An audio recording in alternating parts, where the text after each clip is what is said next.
প্রশাসন প্রতিষ্ঠা হওয়ায় দেশ থেকে টাকা পাচার বন্ধ হয়েছে বলে মন্তব্য করেছেন বাংলাদেশ ব্যাংকের গভর্নর ডক্টর আহসান এইস মনসুর। শনিবার রাজধানীর একটি হোটেলে ব্র্যান্ডিং বাংলাদেশ শীর্ষক অনুষ্ঠানে তিনি কথা বলেন। প্রধান নির্বাচন কমিশনার এএমএম নাসির উদ্দিন বলেছেন, নিবন্ধিত সব রাজনৈতিক দল নিয়ে আগামী জাতীয় নির্বাচন হবে। শনিবার সকালে সিলেটে এক অনুষ্ঠানে তিনি কথা বলেন। দৌলতদিয়া পাটুরিয়া নৌরুটে প্রায় 2 ঘন্টা 30 মিনিট বন্ধ থাকার পর ফেরি চলাচল স্বাভাবিক হয়েছে। শনিবার সকাল 10টার দিকে ফেরি চলাচল চালু হয়। এর আগে শনিবার সকাল 7:30 মিনিটের দিকে ঘন কুয়াশার কারণে ফেরি চলাচল বন্ধ ঘোষণা করে বিআইডব্লিউটিসি কর্তৃপক্ষ। লালমনিরহাটের পাটগ্রামের দহগ্রাম ইউনিয়নের শূন্যরেখায় ভারতের সীমান্তরক্ষী বাহিনী আন্তর্জাতিক সীমান্ত আইন লঙ্ঘন করে কাঁটাতারের বেড়া নির্মাণের চেষ্টা করেছে। খবর পেয়ে বর্ডার গার্ড বাংলাদেশের সদস্যরা গিয়ে এতে বাধা দেয়। এ ঘটনায় ওই সীমান্তে উত্তেজনা বিরাজ করছে। এমন পরিস্থিতিতে সীমান্তে অতিরিক্ত বিজিবি সদস্যকে সতর্ক অবস্থানে থাকতে দেখা গিয়েছে। শনিবার ওই সীমান্ত সরেজমিনে পরিদর্শন করবেন উভয় দেশের সীমান্তরক্ষী বাহিনীর ঊর্ধ্বতন কর্মকর্তারা। লস অ্যাঞ্জেলেসের দাবানলকে যুদ্ধ পরিস্থিতি হিসেবে আখ্যায়িত করেছেন মার্কিন প্রেসিডেন্ট জো বাইডেন। এই দাবানলের ক্ষেত্রে জলবায়ু পরিবর্তনের ভূমিকার কথা উল্লেখ করেছেন তিনি।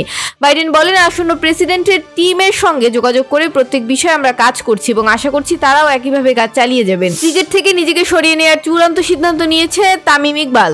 আন্তর্জাতিক ক্রিকেটে আর দেখা যাবে না বাঁহাতি এই ওপেনারকে। শুক্রবার রাতে নিজের সিদ্ধান্ত জানিয়ে লম্বা স্ট্যাটাস দিয়েছেন তামিম। জানিয়েছেন নিজের না ফেরার কারণ, সেই সঙ্গে না ফিরতে পারায় তার ভক্তদের কাছে দুঃখ প্রকাশ করেছেন বাংলাদেশ দলের সাবেক এই অধিনায়ক।